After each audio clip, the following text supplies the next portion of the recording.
England में कोई culture है नहीं। मैं ऑफेंड नहीं करना चाहती हूँ, लेकिन एक्चुअली भारतीय कल्चर जो इतना ऐतिहासिक है, पौराणिक है, उसे कल्चर बोलते हैं। कल्चर आजकल है नहीं।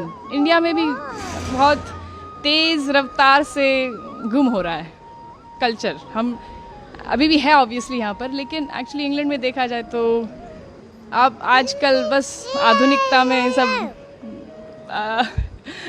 पड़े हैं, और उसमें देखा जाए तो माता पिता को रखना, फैमिली यूनिट होना, ये सब बाकी नहीं रहा। अब तो बहुत कम लोग इसमें मानते हैं, तो इसलिए हम वापस आते रहते हैं कि कल्चर थोड़ा महसूस हो। भारत में एक्चुअली आकर ऐसे लगता है कि एक्चुअली अभी भी है कल्चर।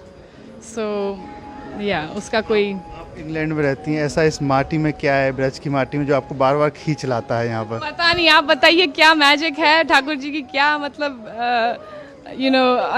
अमेजिंग उनकी कृपा है, कुछ न कुछ तो है ही।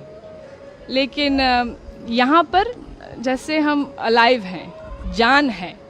बाहर जाकर ये ब्रिज को छोड़कर ही तुरंत जो क्या कहते हैं, इतना हैवीनेस फील होता है। कलयुग का प्रभाव बोल सकते हैं, आधुनिकता का प्रभाव, जो नास्तिकता का प्रभाव है, वो इतना। लॉलीपॉप लेटर उसका प्रभाव बहुत हैवी है।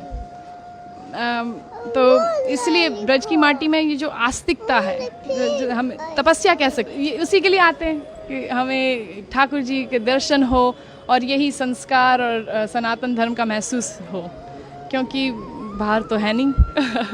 हम लेके जाते हैं जितना हो सके उतना, और ट्राई कर रहे हैं कि जारी रखें हमारे परिवार में और बांटें। वहाँ पर भी हम थोड़ा प्रचार करने में कोशिश करते हैं कि दूसरे को इंकरेज करें कि इसे ना ठुकराएं। हमारा जो एंशिएंट कल्चर है, ये वैदिक कल्चर, उसका देयर इज़ नो कंपैरिजन, उसके लिए कोई क्या कहते हैं सब्स्टिट्यूट नहीं है।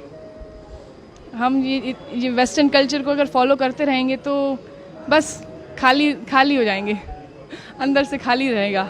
इंग्लैंड में ड्रेस अलग पहनते होंगे, लेकिन यहाँ आप पूरी तरीके से साड़ी पहनकर, तो कैसा लग रहा है यहाँ पर? बहुत अच्छा लगता है साड़ी पहनकर। ऐसे लगता है कि मतलब अभी कुछ त्योहार है, नहीं तो फिर बस काला ग्रे पहनते हैं वहाँ पर, क्योंकि ठंडी इतनी रहती है तो कोट पहनते पूरा दिन लगभग, तो यहाँ पर मन लगता है। लेकिन वहाँ पर भी हम साड़ी पहनते हैं, और हमारा वैदिक कपड़े पहनते हैं, एक्चुअली साड़ी पहनते रहते हैं, और या स्कर्ट या ऐसे कुछ, जितना हो सके उतना। माथे पे आपने जो चंदन लगा रखा है, वहाँ भी लगाती हैं? ज़्यादातर लगाते रहते हैं, क्योंकि देखा जाए तो देखो, मुसलमान कभी ऐसे सोचता नहीं है कि मैं क्यों बुर्खा पहनूं, मैं क्यों ये टोपी पहनूं। सिर्फ हिंदू लोग मतलब डरते हैं, या मेरे को कई हिंदू खुद बोलते कि आप क्यों लगाती हो, बड़ा शो क्यों करती हो, क्या ज़रूरत है आपको शो करना, अपना आस्था को दिखाने की क्या ज़रूरत है। लेकिन मैं कहती हूँ कि एक्चुअली गर्व से हम दिखाते हैं। अगर कोई पुलिस ऑफिसर हो या कोई आर्मी वाला हो, तो वो गर्व से अपने सारे मेडल्स दिखाता है, क्यों, कि मैं आर्मी वाला हूँ। तो हम भगवान के हैं, ये उनका चिन्ह है, उनका मतलब हमने जो समर्पण किया है उनको, ये एक थोड़ा बस हम क्यों ना दिखाएं, गर्व से दिखाएंगे कि हम ठाकुर जी के हैं।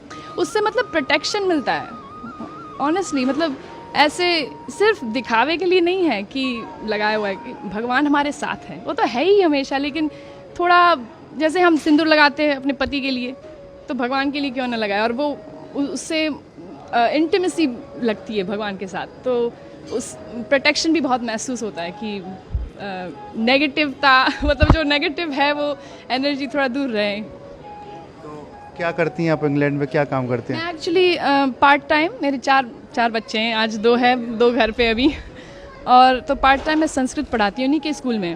वहाँ पर एक कृष्णा अवंती करके लोकल स्कूल है इंग्लैंड में, और एक्चुअली सरकारी स्कूल है, सरकार पैसे देती है, लेकिन हिंदू फेथ स्कूल है, तो मोस्टली हिंदूज जाते हैं वहाँ पर। और संस्कृत, योगा, सब वेजिटेरियन खाना, 11 एकादशी का खाना होता है वहाँ पर, तो बच्चे लोग वहीं पढ़ते हैं, और मैं वहाँ पर संस्कृत पढ़ाती हूँ उनके प्राइमरी स्कूल में पार्ट टाइम।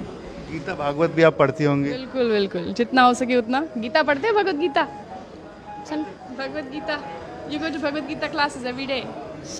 वहाँ पर जो इन लोग का ग्रुप किया हुआ है बच्चों का, और वो रोज़ भगवत गीता क्लासेस में जाता है। थोड़ा हिंदी कम समझता है तो मना कर रहा है। तो कोई आपको भजन या कोई याद है कुछ गा सके? भजन भजन तो आई मीन आज रामनवमी है तो रघुपति राघव रेवू you want to sing with me Rohan? Ramnavami है, श्री राम जी को याद करें. सॉरी हाँ you want to sing with me? Raghupati Raghav Raja Ram पतित पावन सीताराम.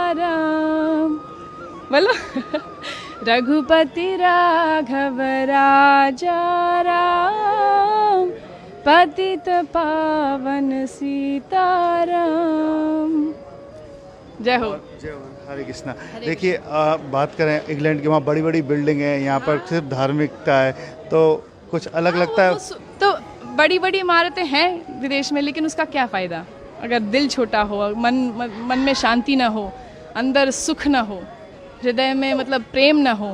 तो ये एक्चुअली ये सारी जो चीज़ें हैं, प्रेम और निर्मलता, और ये एक्चुअली सिर्फ भगवान में वो जो हम तपस्या करते हैं, दया दान, ये सब क्वालिटीज़ कल्टिवेट करते हैं, वो इसी तरह आ सकता है. ये कल्चर से, वैदिक कल्चर से ही आ सकता है एक्चुअली. देखा जाए किसी की सेवा करें, थोड़ा ह्यूमिलिटी प्रैक्टिस करें, नहीं तो फिर ये बड़ी बड़ी इमारतें फिर उससे क्या कुछ काम के नहीं है. वन सेंस काम के है, लेकिन फिर उसका इस्तेमाल दुरुपयोग होगा.